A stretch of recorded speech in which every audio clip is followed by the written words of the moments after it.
વરસોડા જે ગુજરાત રાજ્યના ગાંધીનગર જિલ્લાના માણસા તાલુકામાં આવેલું એક ઐતિહાસિક રજવાડું છે, જેનો ઇતિહાસ સદીઓથી શરૂ થાય છે. વરસોડા જે ભારતની આઝાદી પહેલાં એક સમૃદ્ધ રજવાડું હતું, જેમાં અનેક શાસકો દ્વારા શાસન કરવામાં આવ્યું હતું. તેમના શાસનકાળ દરમિયાન બાંધવામાં આવેલી ઇમારતો આજે પણ વરસોડામાં જોવા મળે છે, જે જોઈને આપણને વરસોડા રજવાડાનો ઇતિહાસ જાણવાની ઈચ્છાઓ જાગે છે. જેથી આજના વિડીયોમાં આપણે વરસોડા રજવાડાનો ઇતિહાસ જાણીશું.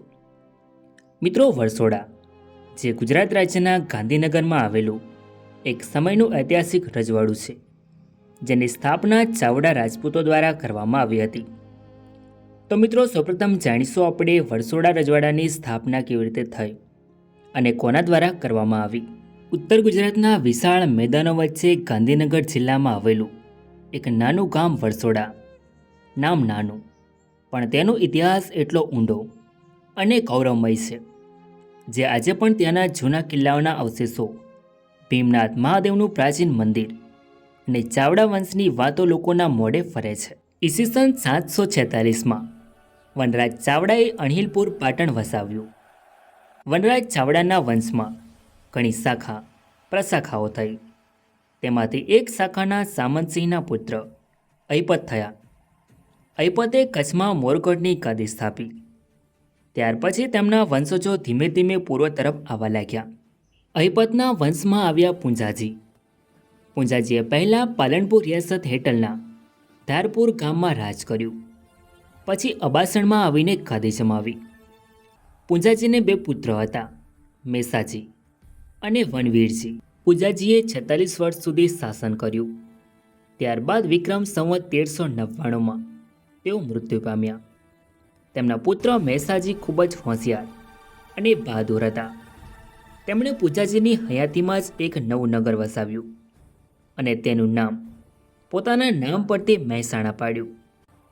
મેસાજીએ તેમના માતા અને રાજપીપળાના રાજકુમારી પદ્માવતીની યાદમાં પદ્મસાગર તળાવ બંધાવ્યું. મેસાજી ચાવડા નિસંતાન હતા, તેથી તેમના ભાઈ વનવીરસિંહ ગાદી આવ્યા. ત્યારબાદ પાતાળસિંહ, નર્મદસિંહ આવ્યા અને ત્યારબાદ તેમના કુંવર જયસિંહજીએ અબાસણની ગાદી સંભાળી. જયસિંહજીને 3 કુંવરો હતા, ઇહરદાસજી, સૂરજમલજી અને સામંતસિંહજી. જયસિંહજીના અવસાન પછી 252 ગામોને 3 ભાઈઓ વચ્ચે સરખા ભાગે વહેંચતા 84 ગામોની જાગીર ઇહરદાસજીને અંબોડ મુકામે ગાદી મળી, જ્યારે સૂરજમલજીએ 84 ગામો સાથે મહેસાણા મુકામે ગાદી સ્થાપી અને સામંતસિંહજી 84 ગામો સાથે અંબાસણમાં રહ્યા. વરસોડા રજવાડાના શાસકો ઠાકોર સાહેબનું બિરુદ ધરાવતા હતા. ઠાકોર સૂરજમલજી પછી પૂંજાજી, શિવદાસજી, સરદારજી અને ગંગજી વરસોડા રજવાડાના ઉત્તરાધિકારી બન્યા. ઠાકોર ગંગજી મહેસાણાથી વરસોડા આવ્યા અને ઈસવીસન 1507ની આસપાસ ત્યાં ગાદી સ્થાપી. ઠાકોર ગંગજી પછી તેમના પુત્ર અસ્કરનજી તેમના ઉત્તરાધિકારી બન્યા. ઠાકોર અસ્કરનજીના શાસન દરમિયાન મુગલ આર્મી વરસોડા આવી, પરંતુ અસ્કરનજીએ તેમને હાંકી કાઢ્યા હતા. ઠાકોર અસ્કરનજી પછી તેમના અનુગામી તરીકે તેમના પુત્ર રામસિંહજી આવે છે, જેમણે રામપુર ગામ વસાવ્યું હતું. વરસોડા રજવાડાના સૌથી પ્રસિદ્ધ શાસક તરીકે ઠાકોર ભીમસિંહજી હતા. એમના સમયે વરસોડાનું નામ ખૂબ જ ચમક્યું. ઠાકોર ભીમસિંહજીએ ભીમનાથ મહાદેવનું ભવ્ય મંદિર બંધાવ્યું, જે આજે પણ ગુજરાતના મોટા શિવાલયોમાં ગણાય છે. ઠાકોર ભીમસિંહ પછી ઠાકોર બદસિંહજી વરસોડા રજવાડાની ગાદી પર આવે છે. ઠાકોર બદસિંહના શાસન દરમિયાન બાબાજી અને અજાજીએ બરોડાથી સૈન્ય લાવ્યા હતા. ઠાકોર બદસિંહજીએ ઘણા વર્ષો સુધી વરસોડા રજવાડામાં શાસન કર્યું. ત્યારબાદ તેમનું અવસાન થાય છે. ઠાકોર બદસિંહજી પછી અનુક્રમે રતનસિંહજી, મોતીસિંહજી અને કિશોરસિંહજી ગાદીએ આવ્યા.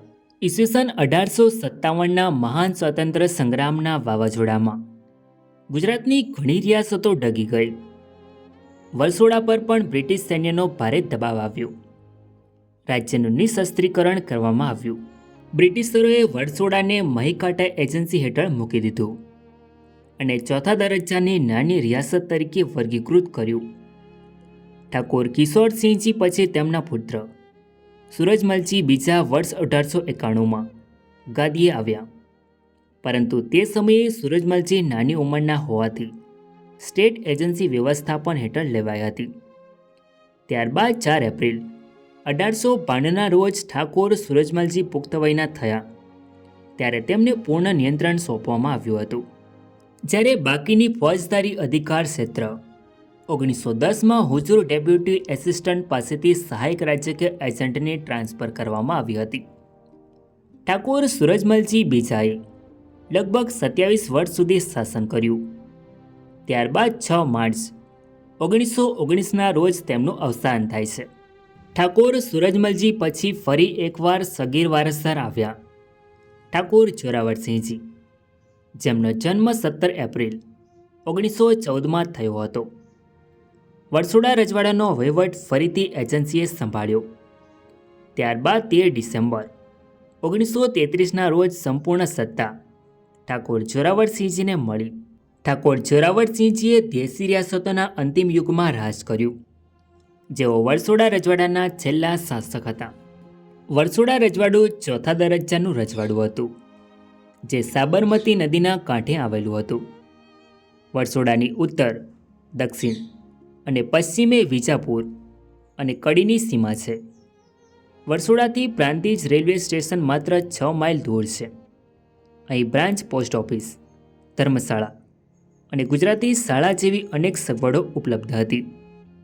વરસોડા રજવાડાના પોલીસ દળમાં 3 સવાર અને 10 પાયદળ સૈનિકો હતા, જેનો કુલ ખર્ચ 1198 રૂપિયા થતો હતો.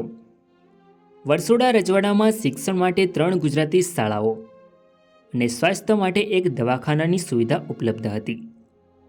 ઈસવીસન 1917માં વરસોડામાં એક લાઇબ્રેરી ખોલવામાં આવી હતી, જેથી ભણતર અને જાગૃતતા વધે.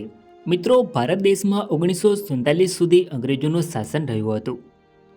ત્યારબાદ 1947માં ભારત દેશ અંગ્રેજોના શાસનમાંથી આઝાદ થયો. ત્યારે ભારતનું વિભાજન થયું. ત્યારે વરસોડા રજવાડાને ભારત સંઘમાં સામેલ કરવામાં આવ્યું હતું. તો મિત્રો, આ હતો વરસોડા રજવાડાનો ઇતિહાસ. વિડીયો ગમ્યો હોય તો વિડીયોને લાઇક કરીને કોમેન્ટમાં તમારો અભિપ્રાય જરૂર લખો, અને ચેનલમાં નવા હોય તો આવા જ નવા વિડીયો જોવા માટે ચેનલને સબસ્ક્રાઈબ જરૂર કરો. તો મળીએ એક નવા વિડીયોમાં. ધન્યવાદ.